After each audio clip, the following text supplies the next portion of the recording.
नमस्कार, आपके साथ हूं मैं खुशबू मनोरमा मिश्रा और आप देख रहे हैं इंडिया न्यूज बुलेटिन की शुरुआत करते हैं। सोने और चांदी की कीमतों ने आज सारे रिकॉर्ड ध्वस्त कर दिए हैं।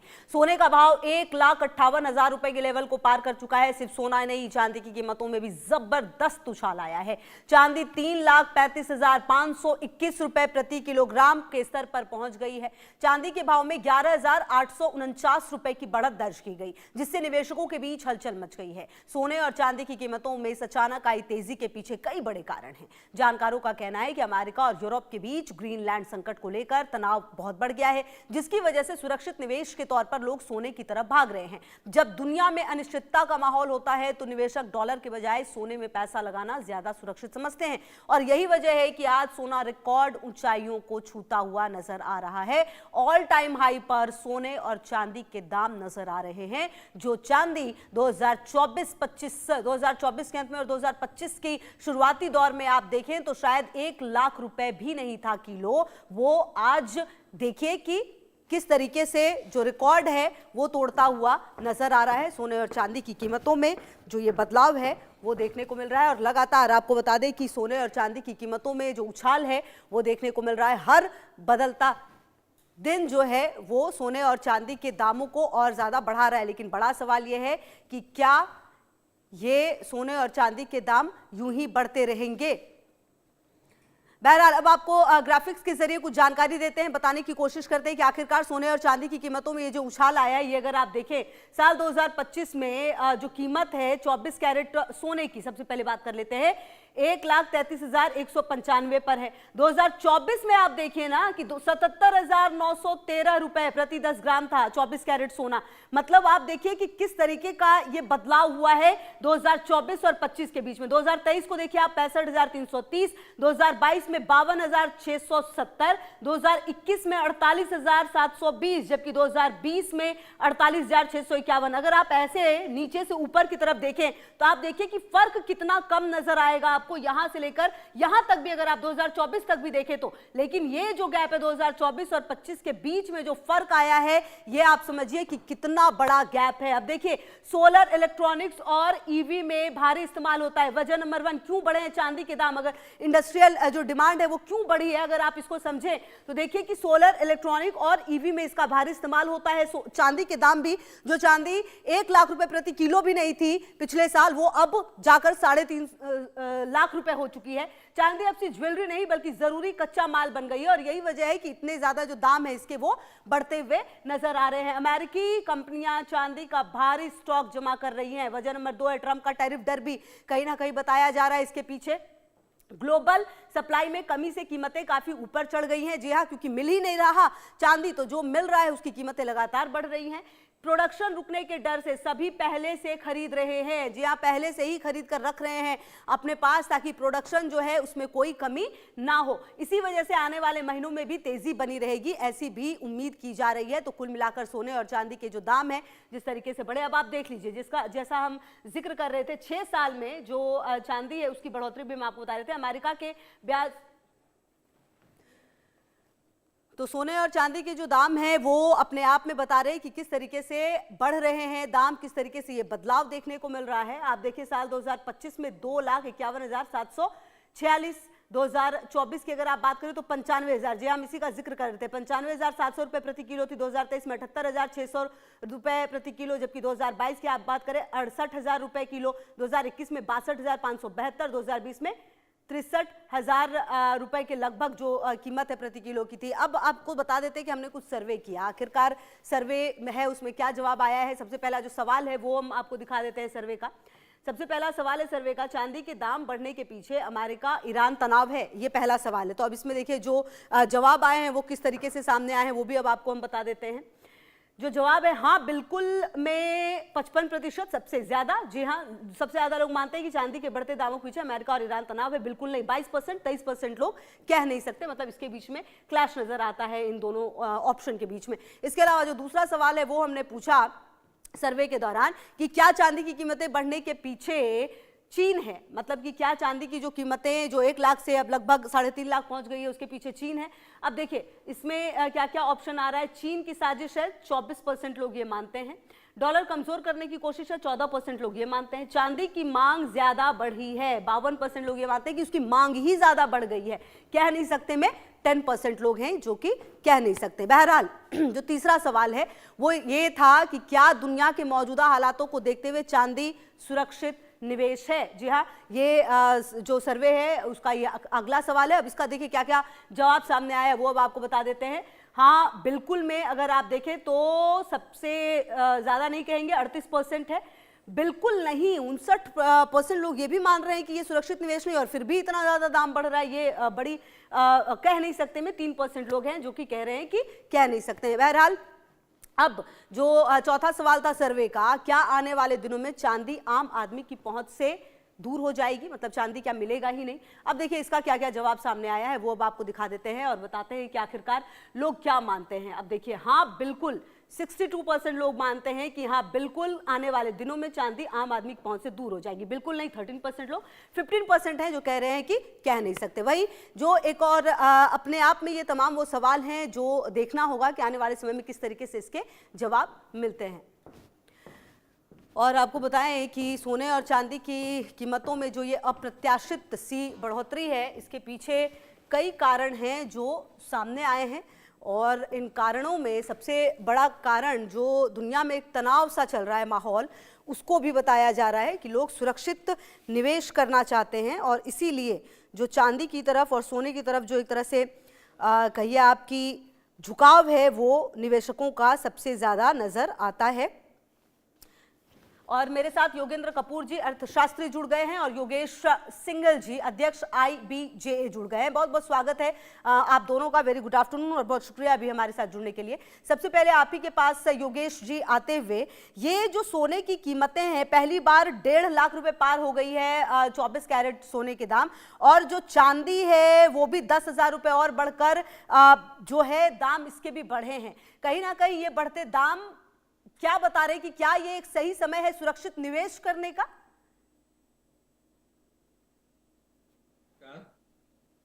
ये निवेश का समय बहुत रिस्की है। कर तो सकते हैं क्योंकि तेजी एक तरफा चल रही है। कल भी चांदी 1,50,000, सोना 1,50,000 रुपए था, जो 1,58,000 रुपए आज सुबह ही सुबह भाव हो गया है। चांदी में भी 3,35,000 रुपए का हाई लगा है, और ये रात दिन लगातार बढ़ते ही जा रहा है। निवेश के लिए जो है ना, इसमें कोई भी एक्सपर्ट राय नहीं दे सकता, लेकिन जिस हिसाब से जो आंकड़े आ रहे हैं, सोने में 1,80,000 रुपए का भाव और चांदी में 4.25 लाख रुपए का भाव आ रहा है, जो मार्केट में प्रेडिक्शन आ रही है, उसको देखते हुए तो निवेश का इसमें कर सकते हैं। लेकिन इसके पीछे के रिस्क को, इसके पीछे खतरे को भी इन्वेस्टर को ध्यान में रखते हुए अपना निवेश करना चाहिए, जिससे उसकी गाड़ी पूंजी कहीं नुकसान में ना बदल जाए।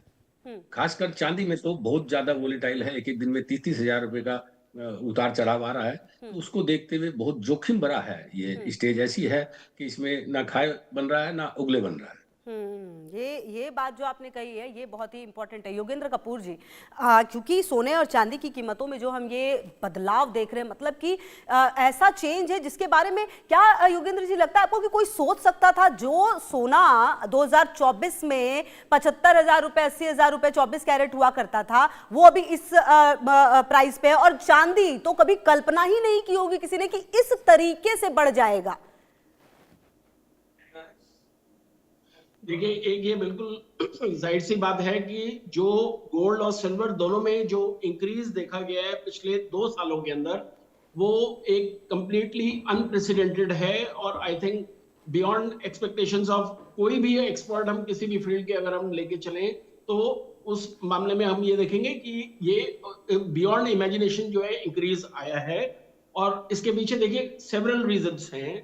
ऑब्वियसली फिलहाल जो है, जो हम देख रहे हैं सिचुएशन कि जो जियोपॉलिटिकल टेंशंस जो 2024 ऑनवर्ड से ही चल रही थी between Russia and Ukraine war से, वो अगर हम देखें कि आज की डेट में जो है वो बढ़ते बढ़ते कई कंट्रीज के अंदर जो है बायलैटरल जो मैं कहूंगा कि वॉर वाली सिचुएशंस हैं वो बढ़ती गई हैं, जिसकी वजह से जियोपॉलिटिकल टेंशंस की वजह से एक देखिए जो सबसे पहले जो कैजुअलिटी होती है वो ये होती है कि कोई भी बिजनेसेस जो है वर्ल्ड ओवर जो है उनको एक सप्लाई चेन के अंदर डिसरप्शन नजर आता है इस वजह से। और उस वजह से आप ये देखिए कि क्योंकि बिजनेसेस जो हैं वो एक अनसर्टेनिटी की तरफ जाने लगते हैं।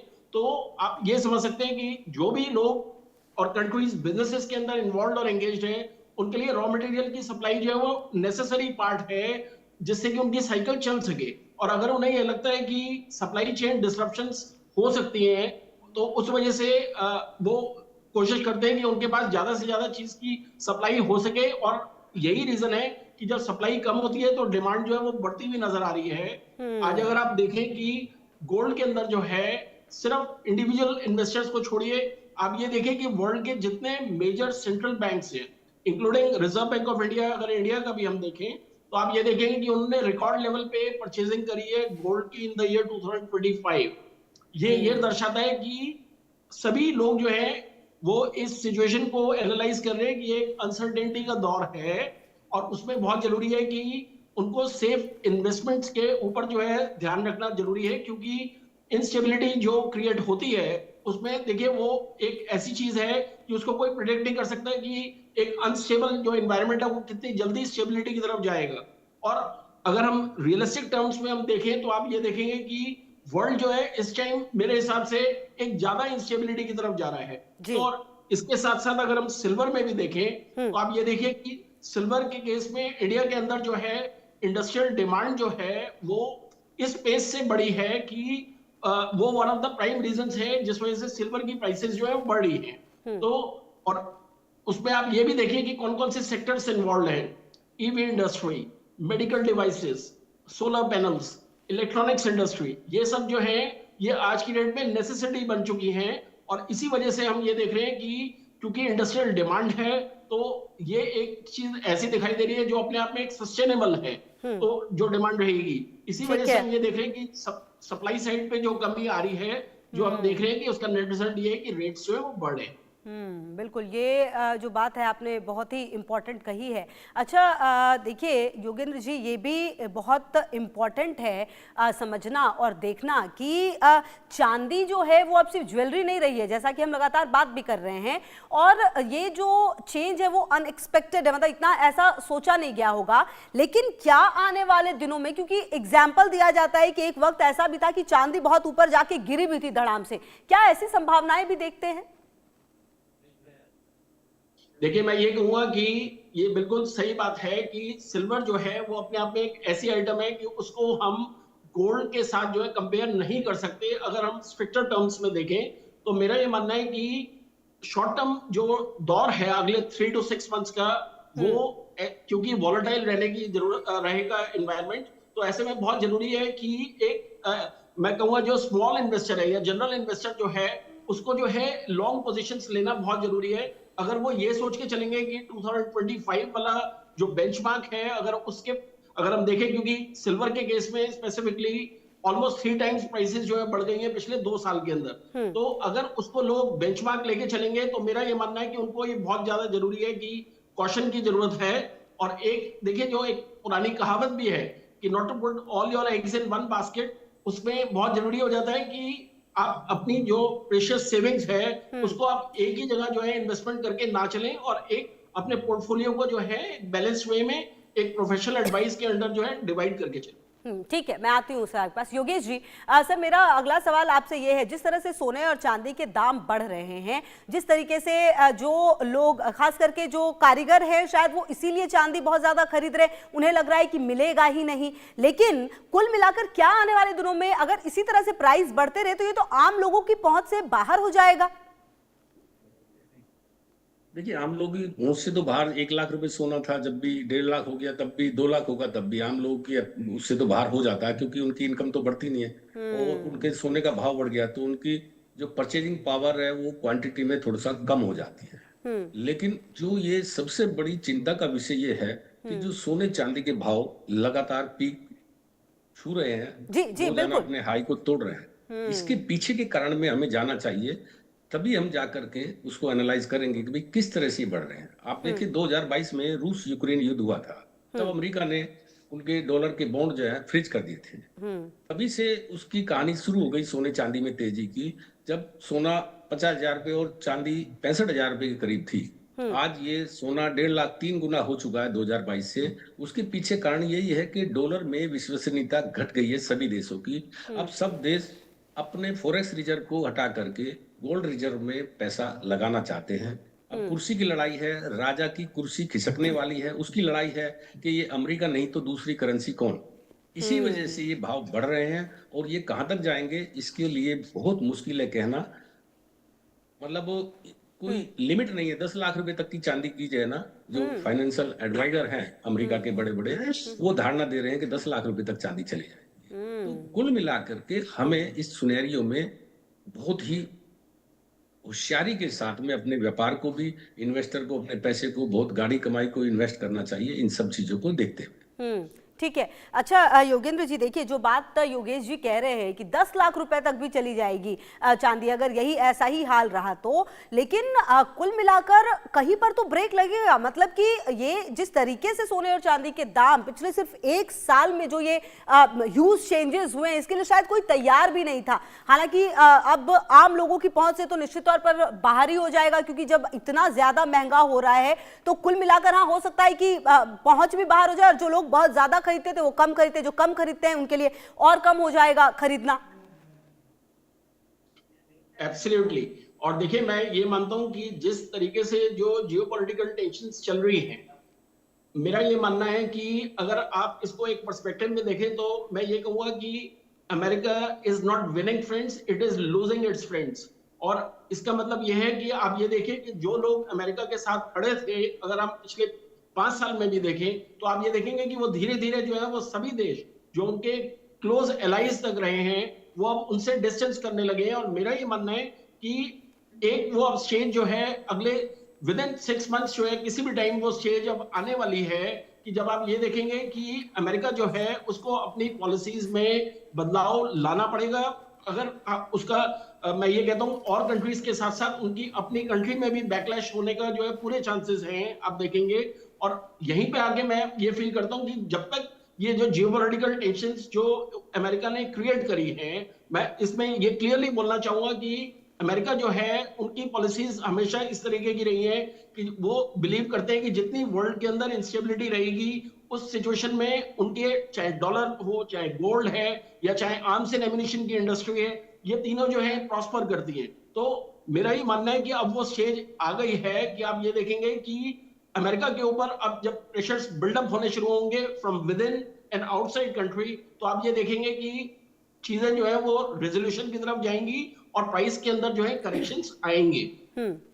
ठीक है। अच्छा योगेश जी, ये जो चल रहा है अभी, अगर चलिए दुनिया में तो हमने देखा है कि किस तरह से हलचल मच रही है, जो तमाम देश हैं वो इसको कैसे देख रहे हैं इस तरीके से। और सोने को अगर इंडियन कल्चर में बात करें तो गोल्ड जो है हमेशा से ही लड़कियों को दिया जाता रहा है शादियों में और ऐसे मौक़ों पर। तो चलिए भारत का तो समझ में आता है, लेकिन बाकी कंट्रीज में गोल्ड और ये सिल्वर जो है इसको किस तरीके से देखा जा रहा है और इसकी जो प्राइस बढ़ रहे हैं, इससे फिलहाल सबसे ज्यादा फायदे में कौन है? देखिए, इसकी जड़ में समझना पड़ेगा आपको। जैसे भारत में नोटबंदी हुई थी तो सोना 30,000 रुपए से 60,000 रुपए तक पहुंचा था, और उसके बाद में फिर से वो 30,000 पे आके सेटल हो गया था। अभी पूरे विश्व में डॉलर बंदी चल रही है, यानी कि हर देश, हर यूरोपियन सेंट्रल बैंक, हर देश का डॉलर का रिजर्व निकाल के अपने बॉन्ड बेच के और वो सोने में कन्वर्ट कर रहा है। तो इसको कितना डॉलर बचा है, कितना अभी सोना खरीदना बाकी है, ये सारी प्रेडिक्शन भाव की उसी के ऊपर डिपेंड करेगी। या फिर कोई करेंसी ऐसी आएगी जो सामूहिक करेंसी ऐसी हो, जैसे ब्रिक्स देश हैं, अभी मीटिंग करी थी उन्होंने, कोई करेंसी ऐसी निकाल दे जिससे कि डॉलर की जगह वो दूसरी करेंसी में आ जाए, तब जाकर के सोने के ऊपर दबाव बनेगा और सोना नीचे आएगा। अब आम आदमी की बात करते हैं। इंडिया में गरीब से गरीब आदमी 10 तोले सोना देता था पहले बेटी में। बाहर सोने चांदी का, जेवर का कोई क्रेज नहीं है, लेकिन बाहर जो है बाइंग तो चल रही है। फंड हाउस भी बाइंग कर रहे हैं, यूरोपियन सेंट्रल बैंक भी बाइंग कर रहे हैं, ईटीएफ के द्वारा भी जो इन्वेस्टर है वो बाइंग कर रहे हैं। तो ये सोने चांदी में अब देखिए ना, 20-20 हजार, 10-10 हजार, 5-5 हजार रुपया हमने अपने 45 साल के लाइफ में कभी ऐसा नहीं देखा कि 32 हजार रुपये एक दिन में चांदी में घट गए हों या बढ़ गए हों। तो ये सिलसिला जब तक नहीं रुकेगा, जब तक डॉलर का कोई सब्स्टिट्यूट नहीं निकलेगा। ये तो एक ये जो ये क्या रूस यूक्रेन हो गया या इसराइल हमास हो गया, ये तो सब एक साथ में उसको हवा देते हैं। लेकिन जो मेन कारण है वो डॉलर के ऊपर डिपेंडेंसी खत्म करना, डॉलर के प्रति अविश्वसनीयता लाना, ये सबसे बड़ा कारण है। और सोने के पीछे ही किसी भी देश की करेंसी को मान्यता मिलती है। तो हर देश में होड़ लगी है कि मेरे पास में ज्यादा से ज्यादा सोना होगा तो मेरी, चाइना चाहता है मेरी करेंसी चले, रूस चाहता है मेरी करेंसी चले, भारत ने अपना डिजिटल रुपीज कर दिया, वो भी कुछ देशों में मान्यता प्राप्त हो गया है। तो धीरे धीरे हालात सुधरेंगे। अभी ऐसा लगता है कि अभी कोई भी हालात ऐसे नहीं है जो मंदी की तरफ इशारा करे। करेक्शन तो आ सकता है, लेकिन अभी मंदी की तरफ कोई भी ध्यान नहीं लगता। बिल्कुल। अच्छा, योगेंद्र जी, ये जो चल रहा है, जो कुछ भी बाजार में चल रहा है, ये हम देख रहे हैं कि बिल्कुल ही इसकी उम्मीद शायद हमने नहीं की थी जिस तरह से स्थितियां बदली हैं। लेकिन क्या आने वाले समय में संभव है, जैसा कि बता रहे थे अभी योगेश जी, नोटबंदी हुआ तो गोल्ड जो है 30 से 60 पहुंचा, उसके बाद 30 पे आकर सेटल हो गया। ये कितना संभव है कि सोना कम होकर अब वापस से क्या 70-80 जैसा कि था वो वैसा हो सकता है क्या? और चांदी, इसकी कितनी उम्मीद की जा सकती है? देखिए, मैं इतना मानता हूं कि अगर आप ओवरऑल हिस्ट्री में उठा के देखेंगे गोल्ड एंड सिल्वर की, तो एक मैं ये मान के चलता हूं कि एक माइनर करेक्शंस तो जरूर पॉसिबल हैं। लेकिन अगर हम ये मान के चलें कि कोई शॉक की फॉर्म में कोई प्राइस जो है वो डेप्रिशिएट करेंगी, तो मेरा मानना है कि ऐसा नहीं हम देखते कि ऐसा होगा। मैं ये जरूर मानता हूं कि प्राइसेस जो करंट लेवल्स पे चल रही हैं, ये कुछ टाइम पे जाके स्टेबलाइज हो जाएंगी या फिर कुछ टाइम तक जो है वो स्टेटिक रहेंगी। और फिर आप जो है, लेकिन अगर लॉन्ग टर्म पाथ आप देखेंगे तो मुझे नहीं लगता कि ये नीचे जाके ठहरेंगी, ये इंक्लाइन प्लेन पे ही ऊपर जाएंगी। ये जरूर है कि उनकी जो पेस ऑफ इंक्रीज है वो जरूर रिड्यूस रहेगी। हो सकता है कि सिंगल डिजिट्स में आगे मूव करें 1 साल के बाद। अच्छा। अच्छा योगेश जी, आप अगर एक आम जनता के हिसाब से देखें इस पूरी सिचुएशन को, उनको आप क्या सजेशन देना चाहेंगे अभी गोल्ड और सिल्वर में निवेश के पर्पज से, अगर वो देख रहे हैं तो? मैं तो कहूंगा कि अगर किसी को लेना भी है तो सुबह शाम में, हालांकि ये मौका नहीं देगा, मैं बाइंग की राय तो अभी नहीं दे सकता हूँ। वो अपने अपने हिसाब से जितना रिस्क लेना है प्रॉफिट के हिसाब से, उसकी रिस्क भी बहुत है। चांदी कभी भी अगर कोई हालात ठीक हो गए और रातों रात मौका नहीं मिलेगा, रात को 40,000 भी गिरेगी तो सुबह भी 40,000 गिरेगी, तो सबकी जो प्रॉफिट है वो गल जाएगी, कागजों में आ जाएगी। हाँ, ये जरूर है कि यहाँ पर थोड़ा बहुत प्रॉफिट टेकिंग, किसी ने कोई पुराना भाव का सोना चांदी लिया हुआ है तो कुछ परसेंट, 25%, 50% अपना प्रॉफिट टेकिंग करके घर में लाना चाहिए। सारा का सारा नफा खुला नहीं छोड़ना चाहिए, क्योंकि हालात कभी भी बन सकते हैं, कभी भी बिगड़ सकते हैं। हालांकि अभी हालात कोई भी मंदी के कारण नहीं लगते हैं। अगर कोई लेता भी है तो एक बार को तो सभी को फायदा दिखाएगा, भले ही वो 3.25 लाख में चांदी लेगा या 1,62,000 रुपए में सोना लेगा। फिर भी अभी भी बायर का हौसला टूटा नहीं है। अभी भी इंक्वायरी है कि भी सोना चांदी क्या भाव चल रहे हैं, अभी क्या कर रहे हैं। बायर अभी भी उत्सुक है इसमें पैसा लगाने के लिए। इसके लिए जो फोमो है, वो मैं जहां तक देख रहा हूं पब्लिक के अंदर फोमो है कि मेरा पैसा पैसा रह गया और दूसरे का पैसा सोना बन गया, 3 गुना हो गया, 2 गुना हो गया, 1.5 गुना हो गया। तो वो ऐसा ना हो कि दुबे जी जो है ना चौबे जी बनने चले और चौबे जी और दुबे जी होके आ जाए छब्बे जी की जगह। तो अपनी अपनी पूंजी को बहुत होशियारी से रखे और सही समय आने पे देखिए, इन्वेस्टर का कायदा बनता है लॉन्ग टाइम के लिए, जब भी कोई बड़ी गिरावट आती है, जब हाहाकार मचता है, कोई लेने वाला नहीं होता तो लेना चाहिए, और जब बेचने वाली नहीं होता तो बेचना चाहिए। मेरा फंडा सीधा है, मैं तेजी अंधी भागदौड़ में मैं नहीं चाहता कि इन्वेस्टर फंसे। वो मैं तो खुद भी नहीं, भले ही मेरे पास पैसे रखे होंगे, लेकिन मैं सोना चांदी इन भाव में एंट्री नहीं करूंगा। अच्छा, ठीक है। योगेंद्र जी कितना सहमत है इस बात से, और आप क्या सजेस्ट करते हैं अगर एक आम जनता को गोल्ड और सिल्वर दिख रहा है? अच्छा, सिल्वर ऐसे दिख रहा है कि चलिए 3.5 लाख रुपया भी 1 किलो लेकर रख लेते हैं, क्या पता प्राइस और बढ़ जाए। ये कितना बड़ा रिस्क है? मतलब अगर मान लीजिए एज इन पर्सन मेरे को ही लेना, तो आप क्या सजेस्ट करेंगे?